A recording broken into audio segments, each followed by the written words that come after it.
Hello, welcome to labour laws. किताब इतनी बड़ी है हाँ? पूरी नहीं पढ़ेंगे, बहुत छोटा सा पार्ट पढ़ेंगे। अगर अपन अपने सिलेबस को देखें तो ये कह रहे हैं कि जो जो लॉज है वो पढ़ो, लेकिन जो लॉज है वो खूब सारे हैं, तो अपन उनको लिमिट कर देते हैं ऐसे लॉज पर जो हमारे काम के हो और थोड़ा सा समझ भी डेवलप हो कि ये लॉज कहाँ से आए, क्यों आए, क्या इंटेंट है उनका, किस लिए इनको पढ़ना इम्पोर्टेंट है और आगे चल करके ये किस चीज में डेवलप होने वाले हैं। तो देखना चालू करें तो जनरली स्पीकिंग अपन जो सबसे इम्पोर्टेंट लॉज पढ़ेंगे वो होगा factories act, trade unions act, industrial employment standing order इतना इम्पोर्टेंट नहीं, इंडस्ट्रियल डिस्प्यूट एक्ट और मिनिमम वेजेस के कुछ कानून है, पेमेंट ऑफ वेजेस एक्ट है, पेमेंट ऑफ बोनस एक्ट है और ईएसआईसी के जो एम्प्लॉय स्टेट इंश्योरेंस एक्ट है वो, पीएफ का एक एक्ट है, एक पेमेंट ऑफ ग्रेच्युटी एक्ट है। ये सब एक्ट एग्जिस्ट करते हैं, इनका भी to the full extent and with the case knowledge और ये सब जानने की कोई जरूरत नहीं है। हमको ये जानना है कि इन जनरल इनके प्रोविजन क्या होते हैं, क्योंकि आप कभी भी एज एन एचआर अगर किसी कंपनी में काम करेंगे then you would be applying them by from the knowledge of the back of your hand, but you need to be familiar with the law itself। कभी आपको क्या देखना है ये पता होना चाहिए, लॉ असली में है क्या ये पता होना चाहिए। एग्जैक्ट डिटेल्स जो है वो रटने की और वो सब उस पर उतना ध्यान नहीं है, but you would be tested on it, but the important things that you can be tested on, we will let you know। ये लॉज आए कहाँ से और हमारे करिकुलम में इस हिस्ट्री के लिए क्या स्कोप है, ज्यादा नहीं है एक्चुअली, 6 घंटे का है। तो लेबर लेजिस्लेशन की आवश्यकता क्या है, लेबर लॉज की जरूरत क्या है, गवर्नमेंट इसमें इन्वॉल्व क्यों हो रही है। हमने तो किसी को बोला नहीं कि आकर के हमारी कंपनी में काम करो, नहीं तो आपको गोली से मार देंगे। स्लेवरी नहीं है, गुलामी नहीं है, लाग बाग और बेगार नहीं है। It's not indentured labour, it's not bounded labour. तो हो क्या रहा है, अगर यहाँ पर लोग आकर के आपके साथ में काम कर रहे हैं, उसमें सरकार के इन्वॉल्वमेंट की आवश्यकता कहाँ है। तो इसका नेचर आपको देखना है। उसके अलावा एक टॉपिक दिया हुआ है इंटरनेशनल लेबर ऑर्गेनाइजेशन, उसका क्या महत्व है, क्या उसका हमारे साथ में इंटरेक्शन होता है, किस वजह से वो इम्पोर्टेंट है। ये 2-3 चीजें देखने होंगी। तो अगर बात करें लेबर लॉज आए कहाँ से और इनकी जरूरत क्या है, तो एक सिंपल पर्सपेक्टिव से अगर आप देखें तो अगर आपके घर में आपकी मम्मी आपको कुछ काम करने को बोलती है या फादर कुछ काम करने को बोलते हैं, तो उसमें गवर्नमेंट आकर के ज्यादा इंटरफेयर नहीं करती। आज तक पूरे जो ह्यूमन सोसाइटी है जिस तरीके से काम करती थी, उसमें फैमिली बेस्ड बिजनेसेस काफी ज्यादा होते थे और हम छोटी यूनिट्स पे काम करते थे। बड़ी यूनिट्स पे काम करना बीच बीच में शहरों के प्रादुर्भाव से हुआ, मेसोपोटामिया, इजिप्ट ले, मोहनजोदाड़ो या सिंधु घाटी की सभ्यताएं ले, इंडस वैली सिविलाइजेशन इत्यादि। जब जब खूब सारे लोग एक साथ आते थे तो भी उनका कुछ ना कुछ ब्लड रिलेशन होने की संभावना होती थी। अभी जब हम बिना ब्लड रिलेशन वाली संस्थाओं में हैं, तो हमने अपने खुद के कानून बना रखे हैं और उन कानूनों में भी की आवश्यकताएं अलग अलग है कि वो किस हद तक इन्वॉल्व हो सकते हैं किसी चीज में। हुआ ये एक्चुअली कि मशीनें जब आनी चालू हुई, आप सन 1700 से इसका शुरुआत माने, तो पहले क्या होता था, आप सारा काम करते थे और काम का फल आपको मिलता था, काम पे कंट्रोल आपका होता था।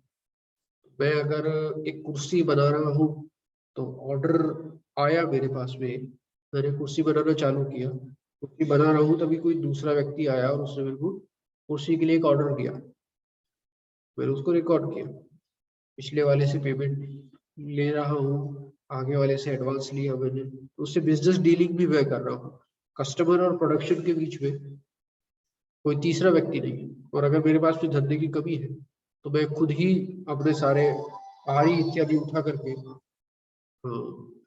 आगे बढ़ जाता हूँ और कहीं चला जाता हूँ किसी दूसरे गांव, किसी दूसरे शहर के अंदर।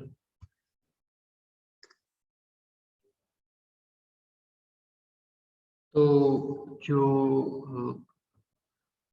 प्रोडक्ट था और जो उसको बनाने वाला था उसमें, और जो प्रोडक्ट की मार्केटिंग थी, इन सब में कोई ज़्यादा फर्क नहीं होता था। टूल्स भी बहुत सिंपल होते थे।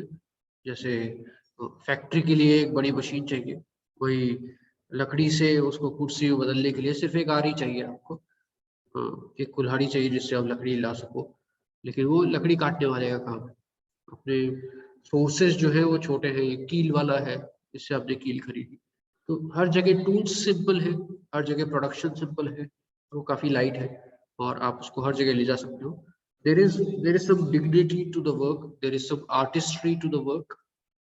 जैसे जैसे मशीनें आनी चालू हुई, आपसे अपेक्षा ये नहीं की जाती कि आप कस्टमर को लाओ, आपसे अपेक्षा ये नहीं की जाती कि आप माल को बेचो और पैसा इकट्ठा करो, या फिर अगर जैसे जैसे मार्केट की परिस्थितियां चेंज हुए वैसे वैसे आप अपने बिजनेस को चेंज करो। आपसे सिर्फ ये अपेक्षा की जाती थी कि आप टाइम पर आओ, 9 बजे आओ या 8 बजे आओ, जो भी आपकी शिफ्ट है उस शिफ्ट में आप आओ और आकर के वहां पर काम करो।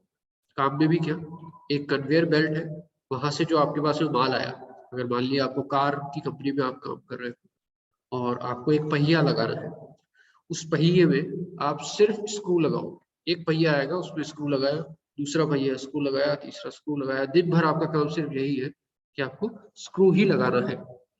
कुर्सी बनाने में आपको काफी तरह की चीजें करनी होती थी, उसपे रंग रोगन आप करोगे, उसकी घिसाई आप करोगे, उसकी फिर दुकान की सफाई आप करोगे। ये सब एक्सपेक्टेशंस अब स्पेशलाइजेशन के द्वारा वर्कर्स से छीनी जाने लगी और उनको कहा गया कि आप अपने आप को मशीन की तरह लो, यंत्रवत समझो और उसके हिसाब से जो आपको काम दिया गया है अब वो काम करो। इसमें जब जैसे ही आप लोगों को मशीन की तरह ट्रीट करना चालू कर देते हैं तो फिर आप सोचते हैं कि जैसे कोई एक मशीन खराब हो गई तो उसको फेंक देते हैं ना, तो कोई मशीन काम की नहीं है और उससे अच्छी मशीन आए तो आप पुरानी मशीन को हटा देते हो, नई मशीन ले लेते हो। तो आप वस्तु की तरह किसी व्यक्ति के साथ में डील करने लग जाते हो। अब वो आपका धंधा नहीं है, आप किसी के धंधे में हो। तो ये जो ब्रूटैलिटी थी, ये जो जीवंतता थी, उसको हटाने का प्रक्रम था, वो किसी ने जानबूझ करके नहीं किया, परिस्थिति जन्य था। जब अच्छी टेक्नोलॉजी आने लगती है तो जो टेक्नोलॉजी का यूज नहीं करते हैं वो पीछे रह जाते हैं। तो उत्तर ये नहीं था कि हम टेक्नोलॉजी का उपयोग नहीं करें नई वाली का, उत्तर ये था कि हम उससे डील करने के तरीके ढूंढें ताकि हमारी प्रोग्रेस हो सके। तो जैसे ही इन सब चीजों में बढ़ोतरी होने लगी तो हमने देखा कि परिवर्तन पहले आया और कानून बाद में आया। कानून तब तक नहीं आता जब तक उसकी आवश्यकता नहीं होती।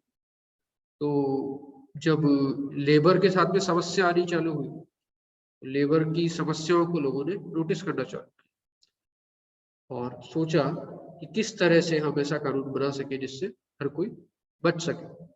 तो अगर कोई फैक्ट्री है जहाँ पर इतना ज्यादा काम लिया जाता है वर्कर से कि वो अपने बुढ़ापे तक जिंदा भी नहीं रह पाते हैं, उसको रोकने के लिए हम क्या कर सकते हैं?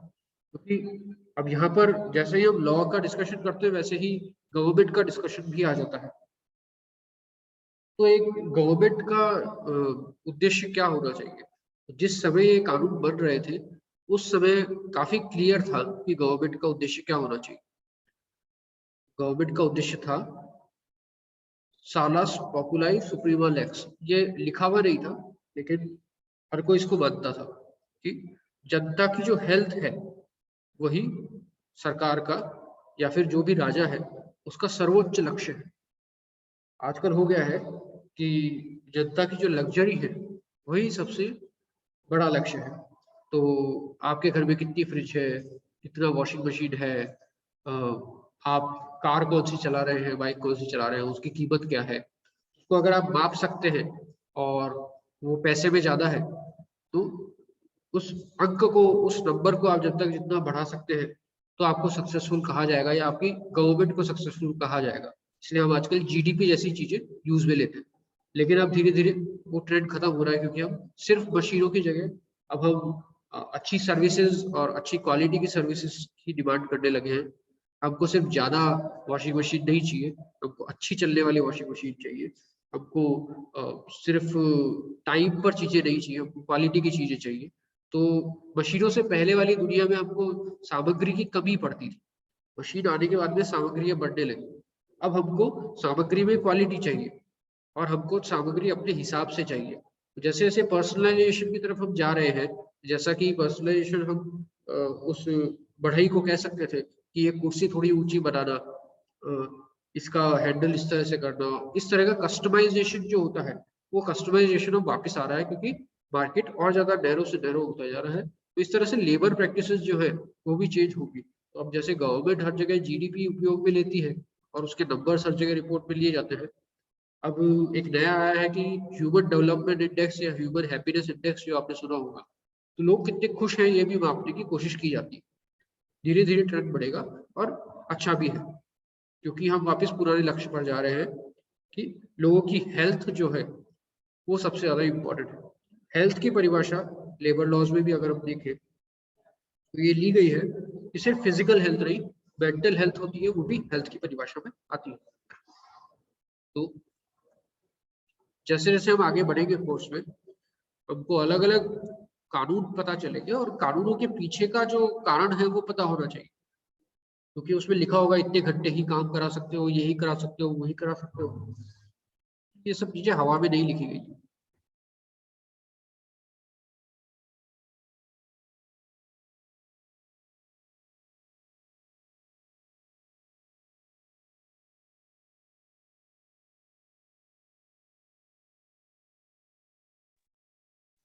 जब तक कारखाने चालू नहीं हुए तब तक हमको पता भी नहीं चला कि कंजेस्टेड स्थिति में जब तक हम लोगों को काम कराते हैं, कितने घंटे काम कराते हैं, तो उनकी हेल्थ पे क्या फर्क पड़ता है। बार बार एक ही काम एक ही हाथ से कराते हैं तो उससे हेल्थ पर, हाथ पर इत्यादि पर क्या फर्क पड़ता है, कर भी सकते हैं कि नहीं। कई सारे चेंजेस आने चालू हुए, जैसे कि अगर आपको सिर्फ हाथ से स्क्रू ही कसना है तो क्या अंधे व्यक्ति को वो काम दिया जा सकता है। So a lot of members of the society who could not participate in the labour force and were discriminated against were given a lot of opportunities in this mechanization of the world, जहाँ पर हम व्यक्ति को उसके काम से जानने लगे, उसकी पहचान से नहीं कि वो उसके इमोशंस क्या है, वो व्यक्ति कैसा है, उसको छोड़ करके हम सिर्फ और सिर्फ उसके काम पर ध्यान देने लगे। आपकी पर्सनैलिटी क्या है ये ज्यादा मैटर नहीं करती जब तक आप दंगा नहीं करते हो किसी फैक्ट्री के अंदर। तो वो एक प्रोफेशनल सेल्फ और पर्सनल सेल्फ का डिवाइडेशन जो है वो चालू हुआ इंडस्ट्रियलाइजेशन के बाद में। एक चीज नोटिस करने वाली है कि इंडस्ट्रियलाइजेशन से पहले भी कारखाने हुआ करते थे, लेकिन वो लगभग हमने भुला दिए और कभी भी उनका नेचर इस तरह का नहीं होता था जैसे अभी हम देखते हैं। तो जैसे बड़े बड़े शहरों के एग्जाम्पल आपको भारत में मिलेंगे, उससे पहले भी वेस्ट में और ईस्ट में अगर आप जाएंगे तो वहां पर काफी बड़े बड़े शहरों के एग्जाम्पल मिले हैं जहाँ पर अवश्य है कि वहां पर मशीनें रही होंगी, जैसे एविडेंस मिलते हैं, लेकिन उनके रिकॉर्ड हमारे पास में नहीं। तो वर्कर्स के राइट्स से रिलेटेड जो भी चीजें हैं उसको हमको काफी लिमिटेड करना पड़ता है। जैसे कि इजिप्ट में जब पिरामिड बने होंगे तो उनका उनमें जो वर्कर लगे होंगे उनके साथ में क्या हुआ होगा, या फिर हम बाइबल में इंस्ट्रक्शन देख सकते हैं कि जो गुलाम है उनके साथ में किस तरह से बर्ताव किया जाए, उसकी क्या हद हो सकती है, उनसे कितना काम लिया जाना चाहिए, उनको कब मुक्त किया जाना चाहिए, कब फ्री किया जाना चाहिए, उनके साथ में कैसा बिहेव किया जाना चाहिए। ऐसी ऐसे डॉक्यूमेंटेशन हमको काफी पुरानी अब्राहमिक बुक्स में मिलते हैं। और किसी तरह से ये जो रिलीजन है वो ही लेबर लॉज का बेसिक भी है। क्योंकि हम ये नहीं कह रहे हैं कि आप सिर्फ एक व्यक्ति हो जो कि अपने आप में कॉन्ट्रैक्ट करने के लायक है, तो आप कभी भी फैक्ट्री से बाहर निकल करके जा सकते हो। तो आपको लेबर लॉ की सही में जरूरत क्या है? जब तक बंधुआ मजदूरी तो किडनैपिंग ही हो गया एक तरीके से, तो आपको किसी ने कहा नहीं है ये करने को, लेकिन वो जो भी चीजें थी वो भी एक चीज से लिमिटेड थी कि वो सीधा सीधा दिखता था कि आपको किसी तरह से परेशान किया जा रहा है। अभी आपको काम पे रखा गया और आपके कुछ काम करते करते केमिकल्स शरीर के अंदर जाने लगे और 30 साल बाद में आपको कैंसर हो रहा है, तो उसके लिए कौन रिस्पॉन्सिबल होगा? उसका पेमेंट किस तरह से होगा? कंपनियां तो आगे बढ़ जाती हैं, वर्कर्स पीछे रह जाते हैं, उनका ध्यान किस तरह से रखा जाएगा? तो हेल्थ से रिलेटेड प्रॉब्लम्स को एक अलग संस्था है वो मैनेज करे, हेल्थ इंश्योरेंस जैसी चीजें हो, या फिर हॉस्पिटल्स बनाए जाएं, अकोमोडेशन रहने की जगह कई बार एम्प्लॉयर प्रोवाइड करे अगर किसी रिमोट एरिया में काम चल रहा है तो उनके क्योंकि आप किसी धंधे में इन्वॉल्व नहीं हो खुद के, तो आप अपने बच्चे को सिखा नहीं रहे हो, आप खुद की पूंजी जमा नहीं कर पा रहे हो, आप सिर्फ आकर के काम कर रहे हो। तो आपके जब आप काम करने के लायक नहीं होगे तब आपको पैसा कहाँ से मिलेगा? तब आप क्या करोगे? किस तरह से काम करोगे? तो अगर वो बढ़ई का ही एग्जाम्पल अगर हम ले, तो वो रोज कुर्सी बना रहा है तो मार्केट में 4 लोगों से बात करता है, उनसे सीखता है, तो अपॉर्चुनिटीज अलग अलग उसके पास में आ सकती है, वो अपने अपने कनेक्शन भी बनाता है। फैक्ट्री में जाकर के सिर्फ एक स्क्रू वो कसने लग गया तो फिर उसका कनेक्शन दुनिया से हट जाता है। So we can't expect him to have the same sort of knowledge about the world. तो उसके लिए फिर एक प्रोविडेंट फंड की संस्था बनाई जाए, उसको टैक्स में छूट दी जाए कि वो कहीं म्यूचुअल फंड इत्यादि में इन्वेस्ट करे, तो अगर अच्छा एग्जीक्यूटिव लेवल का है और उसके पास में पैसा है तो जो एलिनिएशन ऑफ द लेबर की समस्या है, इसको कार्ल मार्क्स ने कहा था और वामपंथी या कम्युनिस्ट लोग इसको उपयोग में लेते हैं शब्दावली को। तो ये एलिनिएशन ऑफ लेबर जो है ये असली समस्या थी, एक्चुअल समस्या थी, और इसके निदान के लिए ही लेबर लॉज का प्रादुर्भाव हुआ। इसमें एक चीज हमको ध्यान देनी है कि ये उस समय की बातें हैं जब सरकारें स्ट्रांग हुआ करती थी। जब सरकार कहती थी कि चीटी भी पार नहीं होगी तो नहीं होती थी, और जब सरकार कहती थी कि हाथी भी पार हो जाएंगे तो पार हो जाते थे। अभी अभी सिचुएशन ये है कि कंपेटिटिवनेस काफी बढ़ गई है और कॉरपोरेशन जो है वो गवर्नमेंट से ज्यादा एफिशिएंट हो गई है। तो जैसा आपने देखा होगा कि एज अ पीएम इलेक्ट होते ही पीएम मोदी जो है हमारे, वो तुरंत किसी दूसरे देश की यात्रा के लिए चले गए, और जैसे ही ये हुआ तो वहां पर जाकर के वो सबसे पहले कंपनियों से मिलते हैं, उनको बोलते हैं हमारे यहाँ पर आकर के इन्वेस्ट करो। तो जो देश का सीईओ है वो जाकर के अलग कंपनियों के सीईओ से बातचीत करता है कि हमारे यहाँ पर इन्वेस्ट कीजिए। और एक समय था जब आपको परमिशंस के लिए लाइन में लगना होता था, अब गवर्नमेंट आपके द्वार पर आती है और कहती है कि हमारे से लैंड लो, हमारे लोगों को जॉब दो और हमारे यहाँ पर आकर के बिजनेस करो। तो वो जो बैलेंस ऑफ पावर है वो थोड़ा सा शिफ्ट हो रहा है, क्योंकि अब मैन्युफैक्चरिंग कहीं भी हो सकती है और मार्केट भी है वो जो पूरी तरह से खुले हुए हैं, और ज्यादातर कोई भी गवर्नमेंट ऐसी नहीं है जो एकदम अपने आप को आइसोलेट करने की कोशिश करे। नॉर्थ कोरिया हुआ, कुछ हद तक चाइना हुआ, ये ट्राई कर रहे हैं, लेकिन rest of the world is working on mercantilism of some sort, but not quite actually. तो प्रोटेक्टिवनेस अपने बॉर्डर्स की कम है क्योंकि इंटरनेशनल ट्रीटी इस तरह से बनी हुई। जितने ज्यादा लोग, जितना ज्यादा ओपन मार्केट होगा, उतनी ही प्रोडक्ट की कॉस्ट कम आएगी। ये उन्होंने सिद्धांत बना रखा है और उसी सिद्धांत पर लोग चले जा रहे हैं। और अगर ये नहीं भी होता ना, तो भी अगर अपनी कंट्री के अंदर ही आप एकदम ओपन मार्केट रखो तो कंपटीशन इतना बढ़ जाता है कि हर व्यक्ति को अपने स्टैंडर्ड जो है वो लो करने पड़ते हैं, कम से कम अपनी वर्किंग कंडीशन के लिए, और ज्यादा से ज्यादा काम करना पड़ता है। उसमें भी अगर गवर्नमेंट इंटरफेयर करे तो गवर्नमेंट के पास में पावर होनी चाहिए, पहले पावर थी, अभी पावर कम हो रही है। तो जैसे जैसे पावर कम होगी, इन लेबर लॉज के अंदर चेंज भी आएगा और इनके इन्फोर्समेंट की पॉसिबिलिटी जो है वो भी कम होती जाएगी। क्योंकि सरकार का लिखा हुआ कोई लेबर लॉ नहीं है, इसका मतलब ये नहीं है कि लेबर लॉ वहां पर एग्जिस्ट नहीं करेगा, वो हमारे कोर्स के स्कोप से बाहर है। लेकिन एक ब्रॉड पर्सपेक्टिव लिए थोड़ी देर के लिए, तो अगर किसी इंडस्ट्री में एक सैलरी की एक्सपेक्टेशन है और आप अपने एम्प्लॉयज को वो सैलरी नहीं दे रहे हो, then by the law of economics itself the labour is going to leave. तो जब हम कहते हैं labour laws, that's a very specific term जो गवर्नमेंट ने डिजाइन की हुई है और जिसके कंप्लायंस के लिए आपको काम करना पड़ता है। अगर कहीं मिनिमम वेज का लॉ लिखा हुआ है तो उससे कम आप सैलरी नहीं दे सकते। लेकिन अगर मार्केट में ऐसी सिचुएशन है कि सबकी मिनिमम वेजेस जनरली स्पीकिंग बढ़ी हुई है, तो आपको बढ़ी हुई वेज देनी पड़ती है। ये मिनिमम कंप्लायंस के लिए जो लॉज है ये हमको ध्यान में इसलिए रखते हैं क्योंकि इनके उल्लंघन करने पर जेल होती है। और इनके लिए काफी सारी फिलिंग्स हमको करनी पड़ती है, हमको फॉर्म भरने पड़ते हैं। हमारे यहाँ पे ऑडिट्स के लिए लोग आ सकते हैं, उनकी अलग अलग अथॉरिटीज होती हैं। तो एक पूरे पुराने मंत्रालय बने हुए हैं जो वर्कर्स के एक्सप्लॉयटेशन, वर्कर्स के नुकसान को बचाने के लिए सरकार की ओर से बनाए हुए हैं। क्योंकि वर्कर अकेला है तो फिर वर्कर साथ में जुड़ करके लोगों के साथ में यूनियन बना सकता है, ये बड़ी फैक्ट्रियों की बात है। आप उबर में ड्राइवर है तो क्या आपके उबर के ड्राइवर के वही राइट नहीं होने चाहिए जो मजदूर के हैं? लेकिन आप फ्रीलांसर हैं, आप कभी भी आ सकते हैं, जा सकते हैं। आप कॉन्ट्रैक्टर हैं, आप कॉन्ट्रैक्ट लेबर है। कंपनियां कई बार इसलिए हायर नहीं करना चाहती लोगों को कि उनको फिर से वो एचआर की चीजें से डील करना पड़ेगा और वो जेल नहीं जाना चाहते ऑब्वियसली, तो वो कॉन्ट्रैक्ट लेबर हायर करना चाहते हैं। ऐसी कंपनियां हैं आजकल जो शॉपिंग मॉल्स में आपको स्टाफ प्रोवाइड कराएगी अगर आपका खुद का शॉपिंग मॉल है तो, और आपको किसी को हायर नहीं करना पड़ेगा।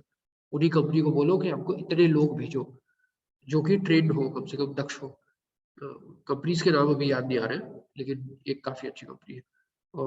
तो ये ट्रेंड चालू हो चुका है जहां पर आप लेबर इंटेंसिव जो चीजें हैं वो किसी और को दे देते हो। अब कंपनियां अपना जिसको हम कहते हैं कि एसेट्स जो है वो भी खुद के पास नहीं रखती है। तो कंपनियां आजकल रेंट पर बिल्डिंग्स लेती हैं, अपने खुद की बिल्डिंग और खुद के बैलेंस शीट पर वो बिल्डिंग रखना, खुद की लाइबिलिटी के रूप में, एक्सपेंस के रूप में एम्प्लॉयज रखना, ये कंपनियों को पसंद नहीं है। कंपनियां अब काफी लाइट हो रही है ताकि वो तुरंत चेंज कर सके इस नए माहौल में और उनको जो कोर काम है उसी में डील कर सके। सैलरी से डील करना कंपनी का काम नहीं है। कंपनी का काम है प्रोडक्ट बनाना, प्रोडक्ट बनाना भी नहीं, कंपनी का काम है एक्चुअली वो सारी चीजों को साथ में लेकर के आना। एक है रोनाल्ड कोस की थ्योरी ऑफ द फर्म, इसमें हम कहते हैं कि इम्प्लॉयज ही क्यों रखना, उनको एज अ कॉन्ट्रैक्टर क्यों नहीं रख लेते। जैसे ही कोई काम हुआ उनको कॉल किया, उनसे पूछा कि भाई फ्री हो क्या, और फ्री हो तो फिर इतने घंटे के हिसाब से पैसा लो, काम करो और जाओ। तो कंपनी अपने एम्प्लॉय क्यों रखती है? वो एम्प्लॉय रखती इसलिए है क्योंकि बार बार कॉन्ट्रैक्ट करने से उनकी कॉस्ट बढ़ जाती है। अब लेकिन अब हो क्या रहा है कि अब वो कागज जो है यूज में नहीं आ रहा है। अब इंफॉर्मेशन एफिशिएंसी बहुत ज्यादा है। अब कंप्यूटर सिस्टम जो है वो सॉर्ट आउट कर सकते हैं कि कौन सी उबर किधर अवेलेबल है, तो आपको पर्सनल ड्राइवर हायर करने की जरूरत नहीं। You can just always order an Uber and pay by the hour, and if you are not using the driver for a month, then you don't need to pay for his salary and pay for your own car's maintenance for that matter if you live in a metro city. तो ये जो जिस तरह से technological change की वजह से labour laws आए थे, उसी टेक्नोलॉजिकल चेंज की वजह से हो सकता है ये लेबर लॉज इररेलेवेंट भी हो जाए, अप्रासंगिक होना इनका पॉसिबल है। तो ये लेबर लॉज जो है ये अपने आप को अडॉप्ट करने की कोशिश भी करते हैं। जैसे कैलिफोर्निया में एक लॉ आया है जो कि ऐसे फ्रीलांसर्स को जो कि जैसे उबर ईट्स की डिलीवरी करते हैं तो उनको प्रोडक्ट करने की कोशिश करें, क्योंकि ये तो किसी कंपनी में काम करते नहीं है। तो फिर और ये कई बार 3-4 कंपनीज में एक साथ काम करते हैं और इनको हक होता है कि मैं ये डिलीवरी के लिए नहीं जाऊँ। तो ये अपने आप में छोटे मोटे डिसीजन मेकर भी है, इनको कंपल्शन नहीं है। तो फिर इनके बेनिफिट के लिए क्या हो सकता है, ये सारे फैसेट्स हैं लेबर लॉ के। अब जनरली जो पढ़ेंगे वो सिंपल से रेगुलेशंस होंगे, बेयर एक्ट जिनको हम बोलते हैं। आपको आपने बिजनेस लॉज पढ़े हुए हैं तो आपको थोड़ी सी आदत होगी लॉज पढ़ने की, नहीं होगी तो बेयर एक्ट का मतलब एक्चुअली जो एक्ट होता है उसको हम पढ़ सकते हैं, एज ए स्टडी मटेरियल आप यूज कर सकते हैं। हाँ, अदरवाइज जो क्लासेस हैं या स्लाइड्स हैं उनका आप उपयोग कर सकते हैं। So that would be for the labour law.